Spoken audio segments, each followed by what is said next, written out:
Also im Diagnosemoment, wo dann wirklich dir ein Arzt gegenüber sitzt, den du vielleicht 2, 3, 4 mal, 5 Mal vorher gesehen hast und der dir halt diese Diagnose überbringt. Das Loch, wie tief das ist, in das man da gefallen ist, das kann ich gar nicht beschreiben.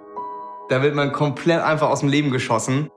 Da habe ich dann zumindest im ersten Moment nicht darüber nachgedacht, okay, wie geht es jetzt mit meiner sportlichen Karriere weiter, sondern da war erstmal lebensmäßig erstmal Feierabend. Okay, dann sitzt man da, weiß nicht, was man machen soll. Der Neurologe gibt einem dann vielleicht noch den einen oder anderen Tipp mit auf den Weg. Ja, dann wird man noch 20 Minuten aus dem Raum geschickt und darf nach Hause gehen. So, und weiß dann halt, okay, ich hab da irgendwie so eine Krankheit. MS für mich war halt echt am Anfang, wie für jeden wahrscheinlich, wenn man nicht direkt mit irgendwem in Kontakt darüber ist, sehr, sehr unnahbar und nicht greifbar. Weil es war so, okay, ich wusste, Multiple Sklerose habe ich auch schon mal vorher gehört, aber ich habe mich halt davor nicht damit befasst, wie ich mich nicht mit Krebs befasse. Oder ich weiß, was AIDS ist, aber ich befasse mich damit nicht. Ja, dann saß ich halt zu Hause und habe so einen Broschürenstapel gehabt. Aufgrund meiner sportlichen Laufbahn habe ich halt echt schon viel Mist durchgemacht, was Krankenhausaufenthalte, Dauer von Krückenaufenthalten etc. pp. Angeht. Aber das ist halt so immer endlich. Wenn ich mir mal wieder was gebrochen habe oder die Bänder gerissen habe, so dann weiß ich, okay, alles klar, wieder Krücken, 6 Wochen, dann wieder 2 Wochen Physio und dann kannst du wieder weitermachen. Und das ist eine Diagnose und dann, okay, guckt man vielleicht ein bisschen und liest dann mal in den Broschüren durch, was jetzt überhaupt mit meinem Körper los ist. Und dann weiß man halt, okay, also das ist halt mal nicht eben so eine Kindergartengeschichte. Das ist halt echt so das, was einen vermutlich das ganze Leben lang begleitet. Im Juni 2016, Ende Juni 2016 habe ich die Diagnose bekommen. Und ich war am 1. Juli 2016, also 2,5 Wochen später, zum Showspringen in Zürich eingekauft worden. Ich bin halt Klippenspringer und Highdiver und ich bin da von 20 Meter einer künstlichen Anlage 6 Mal am Tag gesprungen. Ja, es war halt ein bisschen anstrengend, weil ich halt doppelt gesehen habe. Danach, das war Juli, dann der nächste Wettkampf war im August und der nächste dann im September. Und ich hatte an allen Wettkämpfen Doppelsichtigkeit und das war mir vollkommen egal, weil für mich persönlich ist es sehr, sehr wichtig, dass ich, solange ich es noch machen kann, nicht von der Krankheit bestimmt werde.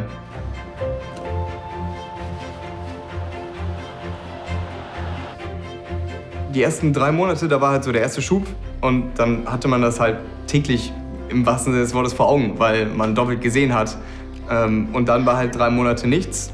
Das wäre so das Optimale dann. Okay, ich habe MS, okay, war ein Schub, jetzt habe ich einfach mal wieder ein paar Monate nichts. Ja, geil, dann bleibt es jetzt so. So, und dann setzt halt der zweite Schub ein. Und der war für mich viel, viel schlimmer als der erste. Weil dann fängt das Rädchen erst an zu drehen. Okay, zweiter Schub. Wie lange geht das jetzt? Geht das nach 3 Monaten auch wieder weg? Bleibt das? Geht das dann so weiter? Und es gab definitiv eine Phase, wo es mir auch richtig beschissen ging. Und ich dann auch zu Hause saß, noch keine richtigen Depressionen, aber wo ich gesagt habe, ey, liebe Welt, heute mal nicht, geht mir alle nicht auf den Sack, ich möchte einfach mit niemandem reden. Gab es definitiv diese Phase, aber ich bin auch selber wieder rausgekommen. In dieses Loch reinzufallen ist okay, aus dem Loch wieder rauszukommen ist das viel Wichtigere. Ich glaube, mit 18 habe ich eine Interrail-Tour gemacht mit einem Kumpel und da haben wir noch komplett in Hostels geschlafen und alles. Und irgendwann danach bin ich mal, aus welchen Gründen auch immer, nach Belfast gefahren. Und da habe ich zum ersten Mal Couchsurfen für mich entdeckt. Ich bin halt super gerne irgendwo anders. Ich empfange gerne die Offenheit von anderen Menschen.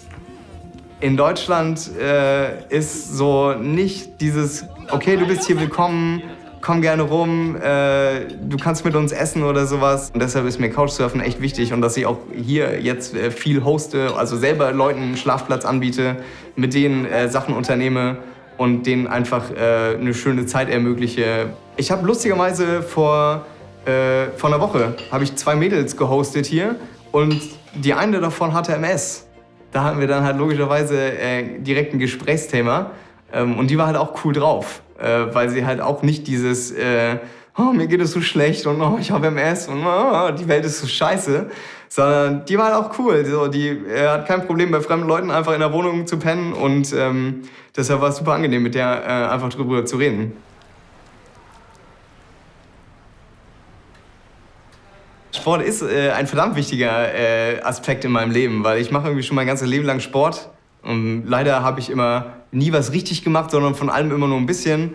Aber auch schon recht gut so von allem. Aber trotzdem, ich habe nicht mit 3 Jahren Turmspringen angefangen und bin jetzt in der Weltelite unterwegs, sondern jetzt bin ich 29. Ich habe vor 5 Jahren bummelig damit angefangen.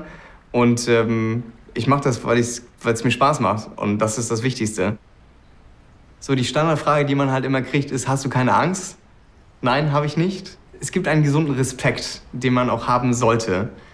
In dem Moment, an dem man an der Klippe, an der Plattform, am Baukran, was auch immer steht, von wo man auch immer springen möchte, man geht es nochmal durch, was man machen möchte und dann weiß man, was man tut.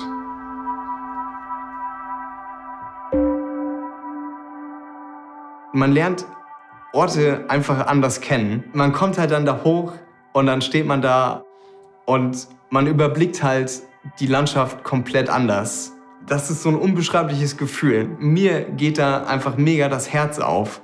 So, es ist halt ein Moment der totalen Stille und dann lernt man sich selber einfach nochmal komplett anders kennen, weil dann steht man da, man guckt irgendwie in die Weite, man sieht, dass einfach nichts um einen ist und dann denkt man doch primär eigentlich erstmal nicht über den Sprung nach, sondern es ist halt einfach geil.